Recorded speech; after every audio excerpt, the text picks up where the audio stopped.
কয়েকদিন পর এত বড় ইচ্ছা পূরণ হতে চলেছে, আর তার জন্য আমি একটু নিজেকে চেঞ্জ না করলে হয়? আমি নিজেকে চেঞ্জ করব না, আমার লুকটা চেঞ্জ করব। তো সেই কারণেই যাচ্ছি পার্লারে সন্ধ্যাবেলা আমি আর মা। তো এখন ভাবছি একটু হেয়ার কাটিং করব।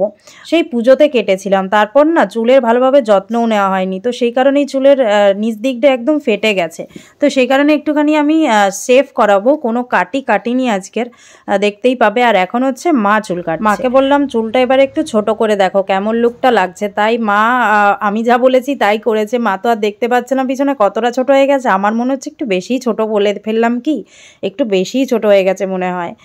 তো মাকে বলেছি ভালোই লাগছে, যদিও ভালোই লাগছিল পরে লুকটা, প্রথমে কেটে নিয়ে ভালো লাগে না কিন্তু পরে বেশ ভালো লাগে। আর আমি এখানে দেখো সামনে একটু ডিজাইন করে কেটে নিচ্ছি লক্স টাইপের, আর ব্যাক সাইডে বললামই তোমাদের যেরকম কাটছিল সেটাই জাস্ট সেভ করে নিয়েছি, কেননা চুলের নিচ দিকটা একদমই ফেটে গেছে আর ভালোও লাগছিল না, চুলটা একদম সরু হয়ে আসছে নিচ দিকে। তো সেই কারণেই নিচ দিকটা একটু কেটে নিয়েছি আর সামনের দিকটা লক্স কেটেছি জাস্ট।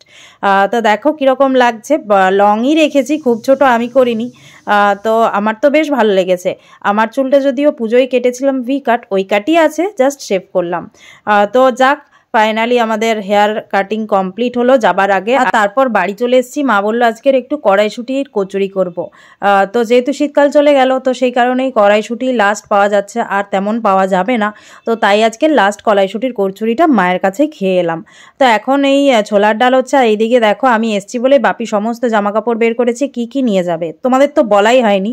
ফুল ফ্যামিলি মিলেই বেড়াতে যাচ্ছি, তার সঙ্গে যাচ্ছে দুজন স্পেশাল মানুষ আমাদের জীবনের। তো সেই দুজন মানুষ কে যাচ্ছে সেগুলো নয়, তোমাদের পরেই বলবো, এটা জেনে রাখো যে আমরা ফুল ফ্যামিলি বেড়াতে যাচ্ছি। তো তাই বাপির জামা কাপড়গুলো সব চয়েস করে দিলাম, কি জামা কি প্যান্ট নিয়ে যাবে সব কিছু আমি না দেখে দিলে না বাপি ঠিক বুঝতে পারে না কি নিয়ে যাবে। আর এখানে দেখো মা খাবারটাও দিয়ে দিয়েছে, পায়েস, কচুরি আর ছোলার ডাল। তো এবারে খেয়ে দিয়ে বাড়ি যাব। চলো তাহলে আজকের ভিডিওটা এখানেই শেষ করবো। যদি ভালো লেগে থাকে অবশ্যই একটা লাইক করে দিও, আর সাবস্ক্রাইব না করে থাকলে আমার চ্যানেলটাকে অবশ্যই সাবস্ক্রাইব করো। তাহলে চলো টাটা, বাই বাই।